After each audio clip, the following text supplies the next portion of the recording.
Good morning everyone. সকাল সকাল ঘুম থেকে উঠেই বাইরে না এলে ঠিক ভালো লাগে না। সকালে উঠেই দেখছি দরজা জানলা সব খোলা রয়েছে, মানে দেবাশিস আমার আগে উঠে এগুলো সব দরজা জানলা সব খুলে দিয়েছে আর কি। বাইরে বেশ গেলে একবার মনটা ভালো লাগে।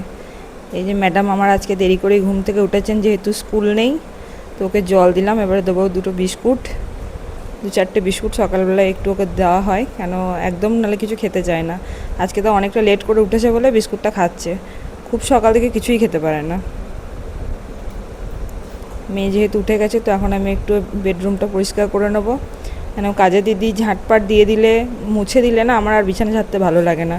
মনে হয় কাজের দিদি আসার আগে এইসব কাজগুলো করে নিলে বেশ ঘরটা পরিষ্কার লাগে, তারপরে করলে কেমন কেমন লাগে। দেবাশিস হাটে গিয়েছিল, এই যে ও স্কুটি রয়েছে, মানে ও চলে এসছে হাট থেকে, হয়তো বাইরে আছে। ও বাইরে আজকে দরজা লাগাতে এসছে, দরজাটা অনেক দিন খোলা পড়েছিল। এই যে হাট থেকে এগুলো নিয়ে এসছে, এবার এগুলো বের করে সব কেটে নেবো আমি, কেন সবজি কেটেই আমি স্নান করতে যাই। সবজিটা কেটে ধুয়ে নিলে মনে হয় অনেকটা কাজ কমে গেছে।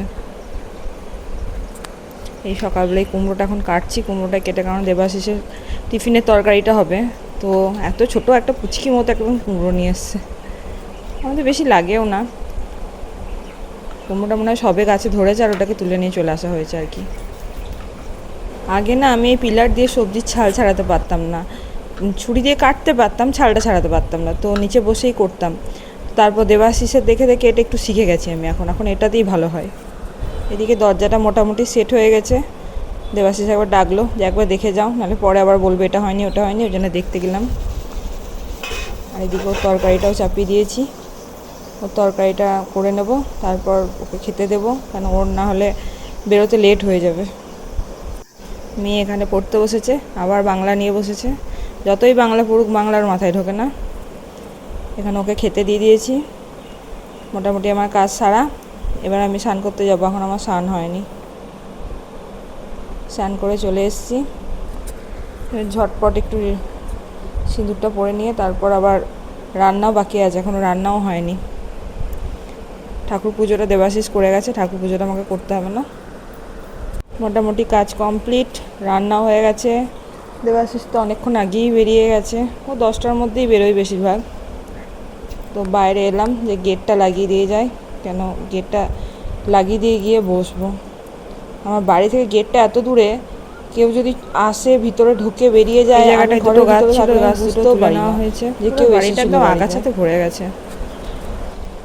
ওইখানে যে জায়গাটা দেখালাম না স্নান করা হয়েছে, ওখানে একটা এই পিঙ্ক কালারের টগর গাছ ছিল, এই যে বড় গাছটা দেখছো, এটা খুব সুন্দর পিঙ্ক কালারের টগর ফুল ফোটে। লেবু গাছটা একদম ঝোঁপ হয়ে গেছে, কিন্তু প্রচুর লেবু 1-150 পিস তোলা হয়ে গেছে। এখন এত লেবু আছে, কিন্তু হাত ভরে তুলতে গেলে একদম হাতে কাঁটা ফুটে যাবে, ডাল কেটে কেটে করে বের করতে হবে। আর লেবু গাছের পিছনে দেখলে ওটা একটা কাঁঠাল গাছ, যে লেবুগুলো আবার ঝরে পড়েও যাচ্ছে। এই ফুলটা নতুন ফুটেছে এবার, আগে ফোটেনি। আর এই যে এখানে টেকোমা গাছের চারা একটা হয়েছে, এটাকেই তুলে সামনের দিকে লাগাতে হবে। এটা বড় হলে যদি আবার আগের গাছটার মতো হয়, সুন্দর ফুল ফোটে। ওই গাছটা খুব পছন্দের গাছ ছিল, মানে ওটা কাটার পর সবারই খুব মন খারাপ। আগাছাতেই বাড়িটা ভরে গেছে একদম, আগাছাগুলো সব পরিষ্কার করতে হবে। এখানটায় লাগাবো টেকোমা গাছটা।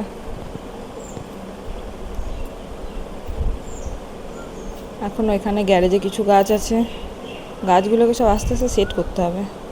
গাড়ি ভরার পর গ্যারেজে এত জায়গা কমে যাচ্ছে, আগে মনে হতো গ্যারেজটা অনেক বড়, এখন মানে একদম মানে আর গাড়ি স্কুটি সাইকেল কিছু রাখার জায়গা থাকছে না। চলো যাই, এখন তো খাওয়ার টাইম হয়নি, একটু রেস্ট নেবো এখন। মেয়ের কালকে আবার আছে নাচের এক্সাম, মেয়ে এদিকে নাচ প্র্যাকটিস করছে।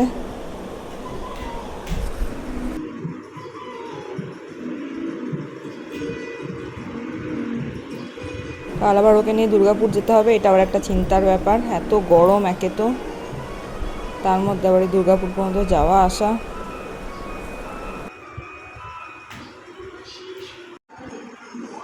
অনেকগুলো নাচই তুলিয়েছে রানী, এবার জানি না এখন কোনটা এক্সামিনার দেখবে। তো এই নাচটাই রানী বলেছে মেন নাচ, তো এটাকেই 2-3 বার বললাম করে নেই নাচটায়।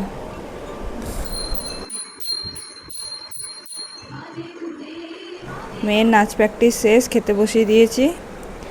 ও আর আমি, ওর বাবা আজকে দুপুরে খাবে না। তো ভিডিওটা এই পর্যন্তই থাকলো, আবার অন্য সময় অন্য পরের ভিডিও দেখা হবে।